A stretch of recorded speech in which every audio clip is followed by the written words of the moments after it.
There's a secret buried under the altars, one they swore you'd never hear. 8 seconds. That's all it takes to break the spell they've cast over your eyes since birth. You were baptized into a story, one not written by God but by men cloaked in power, building empires with incense and iron. Not everything holy is sacred, and not every prayer reaches heaven. What if I told you that beneath the marble pillars of the Vatican lies a vault of forbidden knowledge so ancient even the cardinals dare not speak its name, that the rosary you were taught to hold was once a tool of psychological submission, that the golden chalices, the robes, the rituals are more than tradition, they are technology, ritualized control, spiritual engineering designed to bend the will. You were never meant to see this, but now you do. Catholicism wasn't born clean.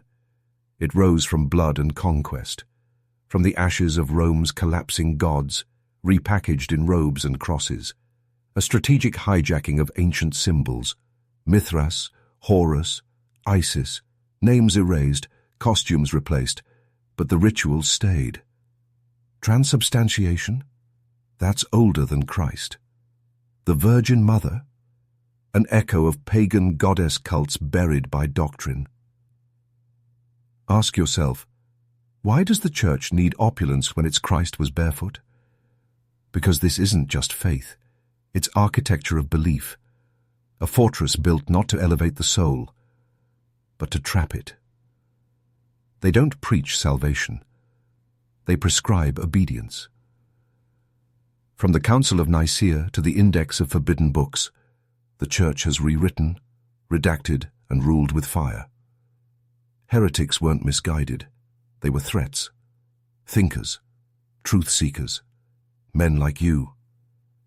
And yet, you're here, listening. That means something. It means you're waking up. You've felt it, haven't you?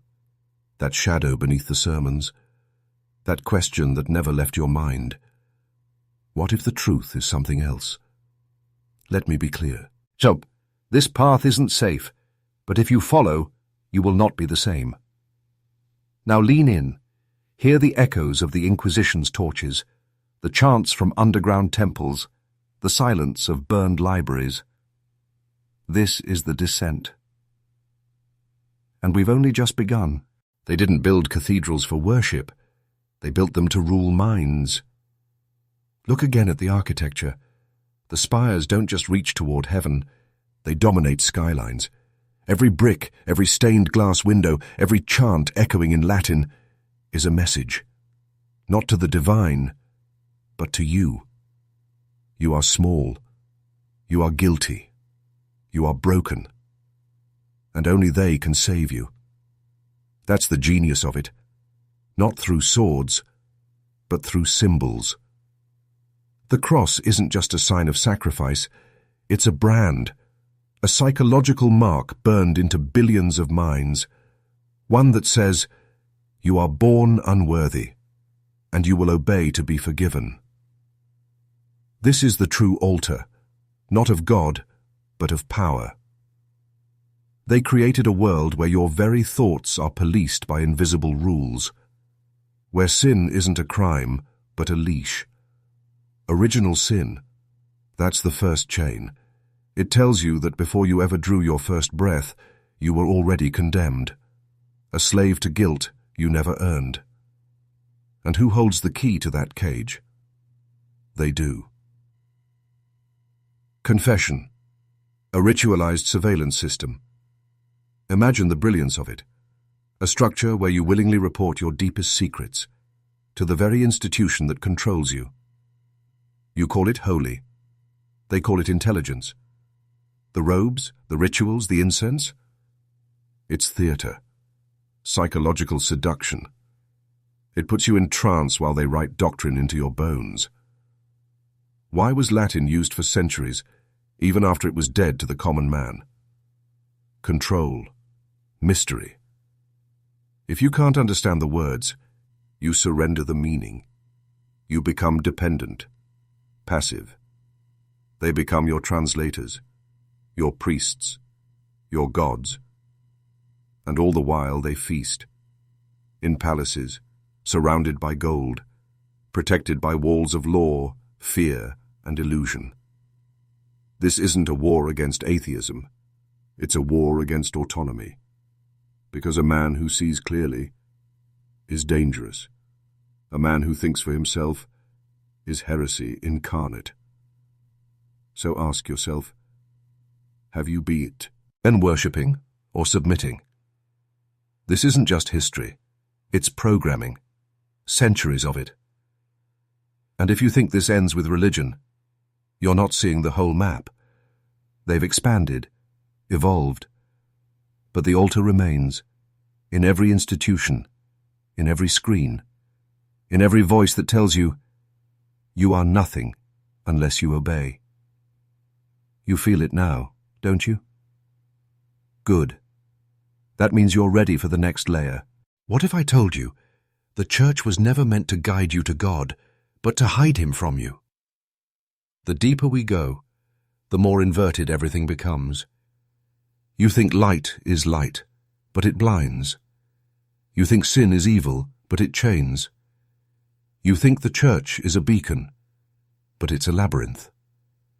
Let's tear away the illusion. Catholicism didn't rise from revelation. It was constructed, layer by layer, brick by brick, stolen piece by stolen piece, stitched from the remnants of older, forbidden knowledge. Pagan rites, Babylonian symbols, Egyptian wisdom, Roman strategy. That's the symmetry they don't want you to see, because once you recognize the pattern, you wake up. Why does the Pope's mitre resemble the headdress of Dagon, the ancient fish god of the Philistines? Why does the obelisk, a pagan phallic sun symbol, stand defiantly in St. Peter's Square? Why is the Vatican laid out in sacred geometry, matching Egyptian and Sumerian temple blueprints? It's not coincidence. It's continuity. They erased the old gods, but kept their power. The saints are repurposed deities. The Mass is a mimicry of ancient mystery rites. Even the Eucharist, the so-called body and blood, mirrors the Dionysian cult of rebirth and sacrifice. You weren't brought into a faith.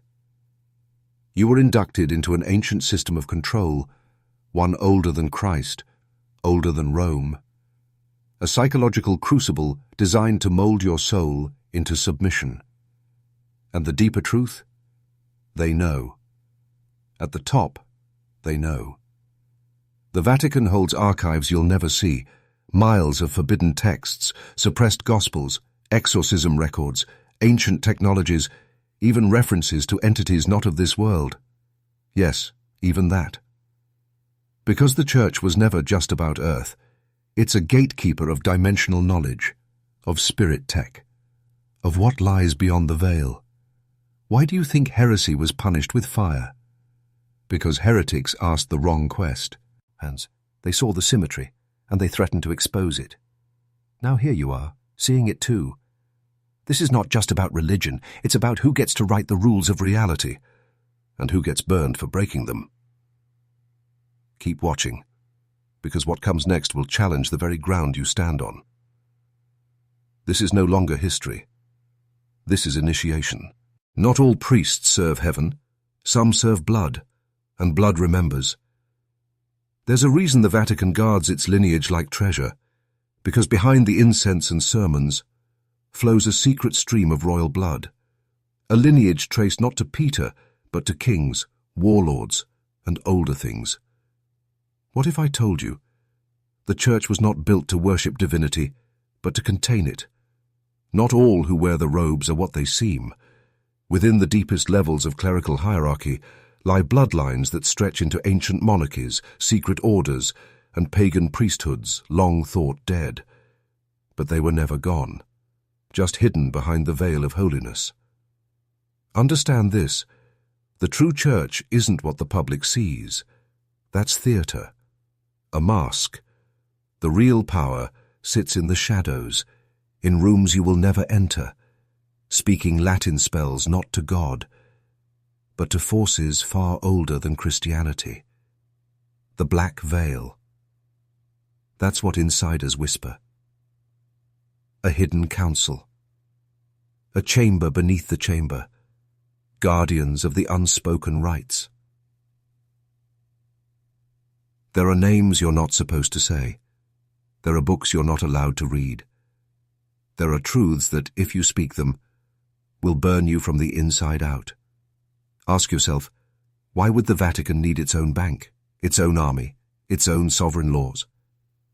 Because it is not just a church. It is a nation, a fortress, a vault of power. That's why they covered up the Bloodline scandals, the abuse, the child sacrifices in medieval courts, the lost children of priests. Because if the truth got out, that the holiest men on earth were not just corrupted, but engineered to be vessels of an ancient force, it would break the illusion. Some say the papal ring holds more than symbolism, that it's a sigil, an encoded key, that beneath St. Peter's Basilica lies not just tombs but a gateway, a chamber built over older ruins, pagan ruins, ritual sites aligned with constellations no lotum, longer in our sky. Still think this is about religion? No, brother. This is blood. This is blood that remembers. The men at the top don't pray. They invoke. And if you could hear what they chant in the dark, you'd never sleep again. The serpent was never banished from Eden. It was crowned in Rome. They told you the snake was evil, that it deceived man, that it fell from heaven and was cast into the pit. But what they didn't tell you is that the serpent was worshipped long before it was demonized, and still is. Look at the Vatican audience hall. Have you seen it? Not metaphorically, really looked at it. Inside, the architecture forms a reptilian head, the fangs, the eyes, the scales in the ceiling. The Pope speaks from the mouth of the serpent. Coincidence? Or confession? This is the throne of the old gods, repurposed, camouflaged, and worshipped in plain sight. The serpent in almost every ancient culture symbolized knowledge, transformation, power. In Egypt, the Uraeus. In Mesoamerica, Quetzalcoatl. In India, the Kundalini. So ask yourself, why did the Church declare war on the serpent? Because it represents awakening. And awakening is the enemy of control. They inverted the symbol. They turned the liberator into the villain, the bringer of gnosis into the father of lies. Why? Because truth, once known, cannot be unlearned, and a man who knows himself is beyond their reach. So instead, they made you fear it. They made you fear your own evolution.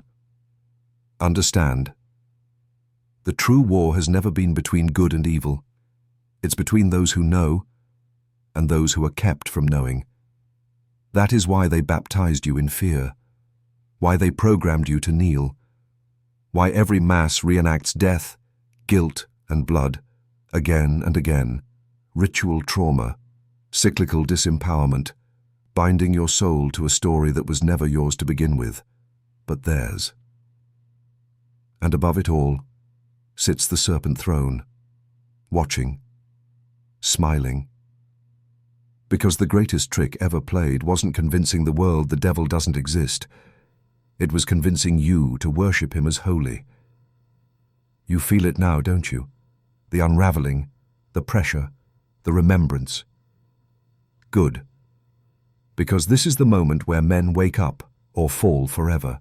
The Pope you see wears white, but the one who rules wears black. What if I told you the man in the white robes, the smiling, waving shepherd, is not the highest power in the Church? What if there is another? A shadow. A silent architect. One you were never meant to see. They call him the Black Pope, the superior general of the Society of Jesus. Jesuits, soldiers of the altar. But this isn't about faith. This is about dominion. Founded in 1540 under the guise of defending the Catholic faith, the Jesuit order became something far more strategic, an elite corps of spiritual assassins, masters of infiltration, mind control, and occult knowledge. They operate in silence. No borders, no rules. Only one mission: control the soul of the world. Their motto: Perinda ac cadaver. Obey as a corpse. Now listen closely, because this is where the veil drops. The Black Pope answers to no one. Not to nations, not to governments, not even to the Pope in white. The Vatican structure is a theatre. But the script, he writes it. Jesuits are everywhere, in education, politics, intelligence, media, even behind revolutions, wars, financial shifts. Wherever perception is shaped, they're there, and always with one goal: to shepherd humanity toward a singular vision of obedience cloaked as salvation. They do not preach from pulpits, they engineer from shadows. It was the Jesuits who advised kings and emperors, the Jesuits who designed confession as a psychological weapon, the Jesuits who infiltrated universities and rewrote history in the image of Rome. And still, no one speaks their name, because the Jesuit oath is not of peace. It is blood-bound. Read it if you dare, hidden in archives.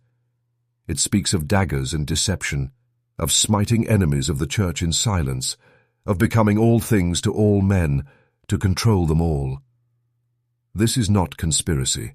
This is continuity. The Black Pope does not need to be seen. His power lies in being unseen, because when you control the unseen, you control the mind. The next time you kneel in a church, ask yourself, who trained the priest? Who trained the bishop? Who trained the pope? And you will hear it. The silence of the black robes, moving just beyond the light. They worship the image of Christ, but they buried his words. The Jesus they gave you, meek, pacified, bleeding, was not the man who walked through Galilee. He was edited, curated, stripped. The real Christ? He was a rebel, a disruptor, a code breaker of spiritual systems. But you were never meant to meet that man. The early church fathers, under orders from Rome, chose 4 Gospels, just 4, out of over 50. Why? Because the others were too dangerous. The Gospel of Thomas, the Gospel of Mary, the Gospel of Judas. These texts speak of divinity within, of self-mastery, of direct communion with the divine, without priests, without Rome, without fear. One verse from Thomas says, "Split a piece of wood, and I am there. Lift the stone, and you will find me." That Christ isn't building a church. He's tearing down illusions. He didn't teach submission. He taught awakening. That you, yes you, are the living temple. So why were these Gospels declared heresy? Because a man who knows God, lives in him, cannot be controlled. That's when they began the purge. The Council of Nicaea, 325 AD, a political operation disguised as holy gathering. The Roman Empire hijacked the message. Jesus became property. The divine became doctrine. The soul became real estate. They burned the books. They hunted the mystics. They crucified the Gnostics, the ones who remembered. Gnosis means knowledge, not belief. Experience. It bypasses priests, bypasses fear. It turns man into creator, not worshipper. To the Vatican, that was the ultimate threat. So they replaced gnosis with guilt, mysticism with mass, revelation with ritual, and the Christ who taught freedom was buried beneath a golden cage. Ask yourself, why does the Church obsess over images? The crucifix, the wounds, the blood. Because trauma imprints deeper than wisdom. They don't want you remembering who you are. They want Yai, our kneeling before who they say he is. But now, Kaful, you remember. You feel it, don't you? That flicker in your spine, that knowing in your gut. That Christ was never meant to be worshipped. He was meant to be mirrored. Now we've reached the point of no return. Before we descend further, lock this moment into the algorithm and your transformation. Comment below. I carry the spark. I carry the spark. Say it twice. Burn it into code, into consciousness. Miles of secrets buried beneath the most holy ground on earth, and you were never meant to set foot here. Beneath St. Peter's Basilica, beneath the marble, beneath the tombs, beneath the prayers, there is a city, a sealed vault, an underworld of forbidden knowledge. The Vatican Secret Archives. Over 53 miles of shelves, hidden chambers, coded manuscripts, banned texts, maps that don't match the surface, accounts of entities, of visions, of visitors not born of Earth. And most of it you'll never see. They say the archives are for scholars, that you can request access. But what they don't tell you is that over 95% is completely restricted, locked behind protocols older than the internet, older than modern law. Ask yourself, why? What truth is so dangerous that the Church would hide it for over 1,000 years? We're not just talking about letters or papal memos. We're talking about the missing years of Christ. The original texts of Revelation, unaltered. Documents on ancient technology buried in Babylon. Records of exorcisms that ended in death, not salvation. Transcripts from the Inquisition revealing contact with non-human intelligences. Still think this is about faith? Understand this. The Church is not afraid of heresy. It created heresy as a smokescreen. What it fears is awakening. In 1945, a jar of scrolls was found near Nag Hammadi in Egypt. Gospels hidden since the 4th century. They revealed a radically different Christianity, a version where man is not fallen, but forgetful, where salvation is not granted, but remembered. Within a month of discovery, Vatican officials were on site. Coincidence? No. It was a race to suppress. Because if those texts spread, if mankind realized the temple is within, Rome would fall. And that vault beneath St. Peter, it's not just storage. It's a crypt, a cage, a dam holding back a flood of consciousness that could rewrite human identity itself. And yet, you're here. Listening, opening doors they swore would stay shut. Because deep down, you know, your history has been stolen. But it's not lost. Not yet. They didn't need chains to imprison you. They used your conscience and called it holy. Guilt. It's the invisible leash, the cage with no bars, the virus that rewrites your thoughts, your choices, your very sense of self. And the Catholic Church? It is the master architect of this inner prison. Understand, guilt was not born in Eden. It was engineered in Rome. Original sin. The doctrine that says you, yes, you, are broken the moment you breathe. That without them, you are damned. That love is conditional. That worth is borrowed. That salvation comes only through submission. This is not spiritual guidance. It is psychological warfare. What better way to rule men than to convince them their suffering is their fault? That questioning is rebellion. That desire is sin. That joy, unless filtered through Rome, is a threat. Guilt isn't just a feeling. It's a framework, an operating system.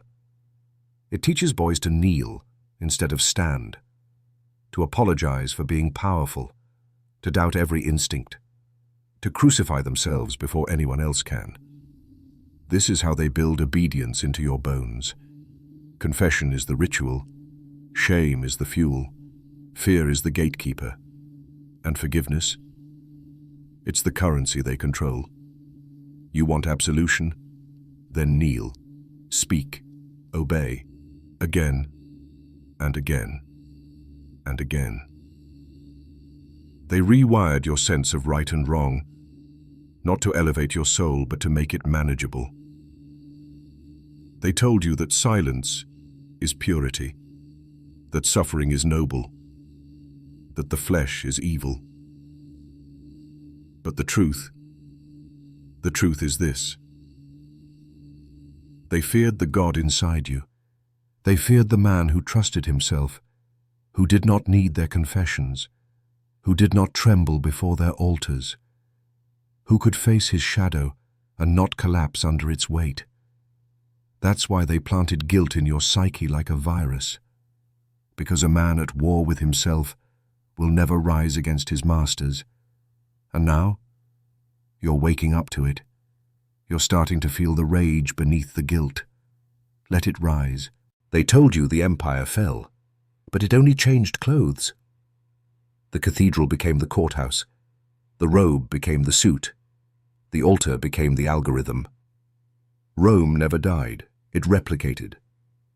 The psychological architecture the Catholic Church perfected, obedience, guilt, hierarchy, ritual, surveillance, was not buried with the saints. It was inherited. Governments, schools, media, medicine, each one a limb of the same ancient body. You think you're free. But look closer. Mandatory schooling, standardized testing, obedience over curiosity.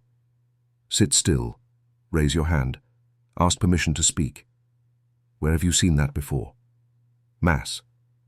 You were trained, not taught, not to think, but to remember and repeat. And what about therapy? Modern confession. You sit, you speak, you spill your soul. They nod, they prescribe. You leave, not healed, but managed. Surveillance isn't just cameras on streets, it's in your own mind. Guilt keeps you compliant. Fear keeps you silent. Pleasure, weaponized and commodified, keeps you distracted. Social media, the new pulpit. Everyone's preaching, everyone's confessing, everyone's begging for digital absolution, likes, shares, validation. Do good, be praised. Question too deeply, be excommunicated. You see it now, don't you? The system isn't broken, it's working perfectly, because it was never designed to free you.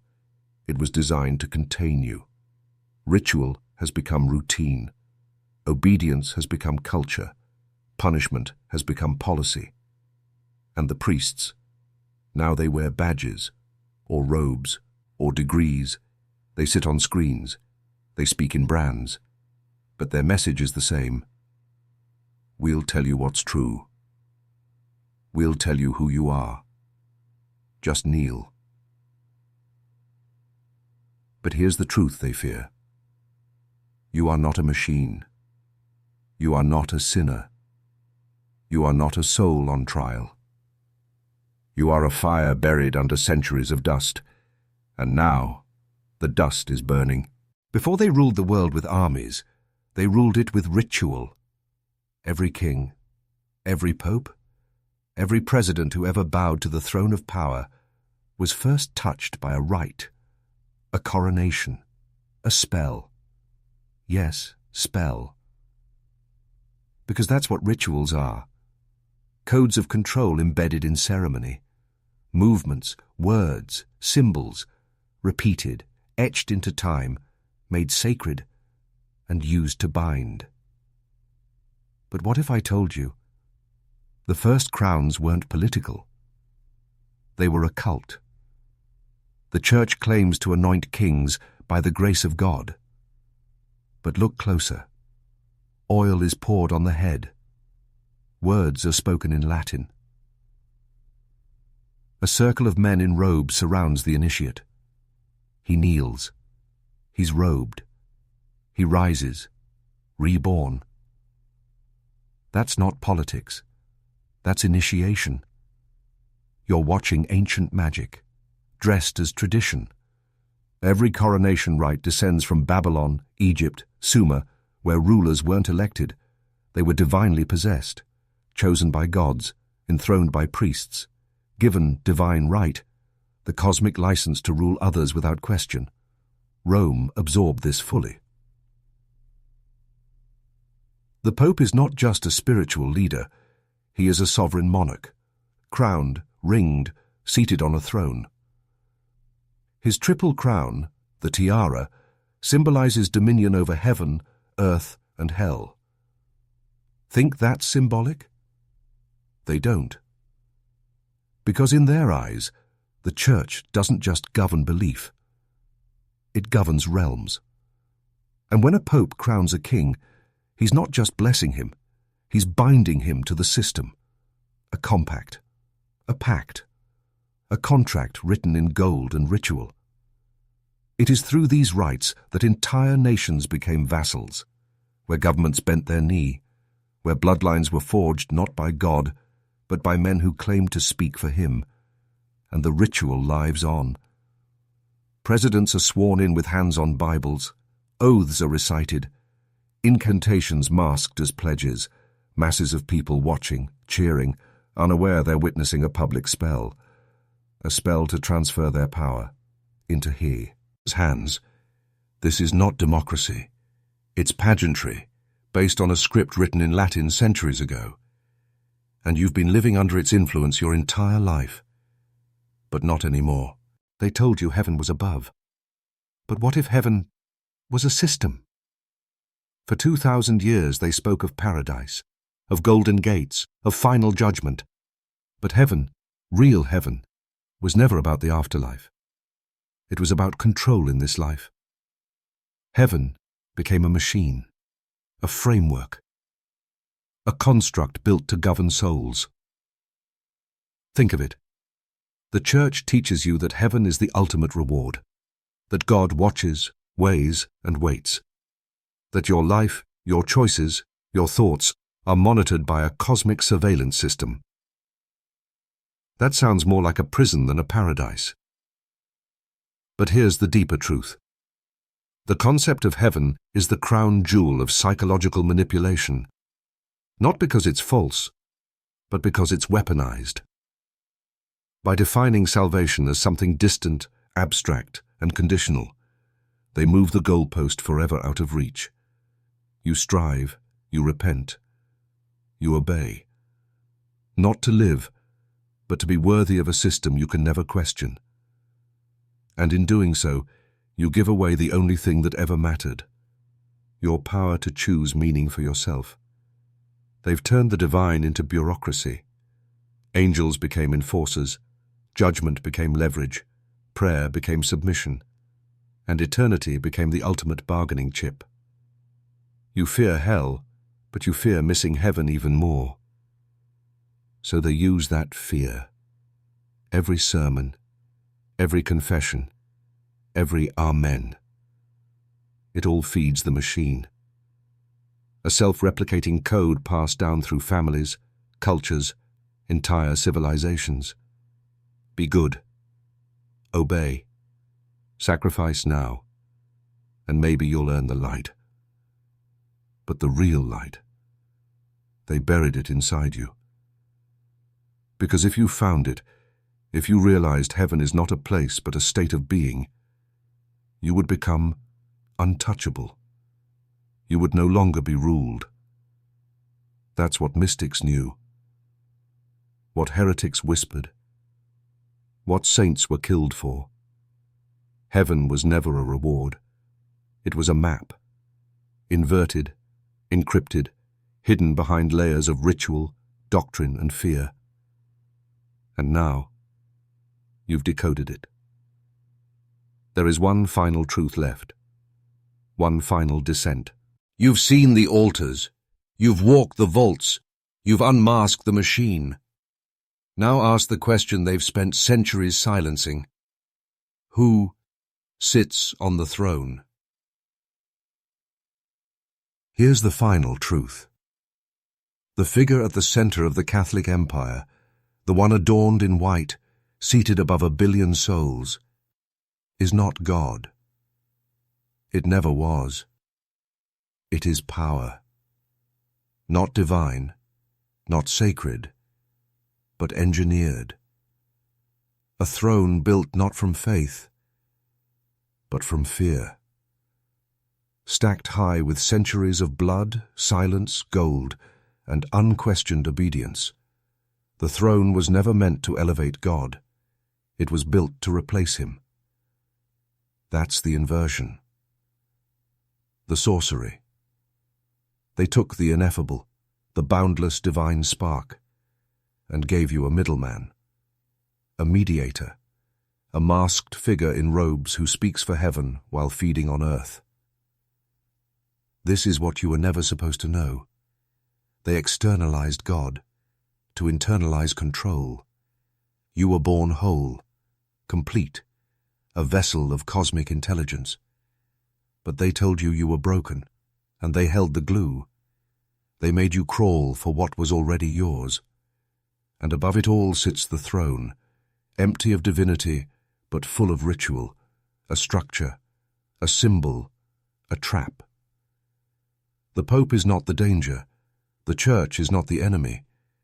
The enemy is the illusion that truth lives outside you, that authority is holy, that salvation must be earned.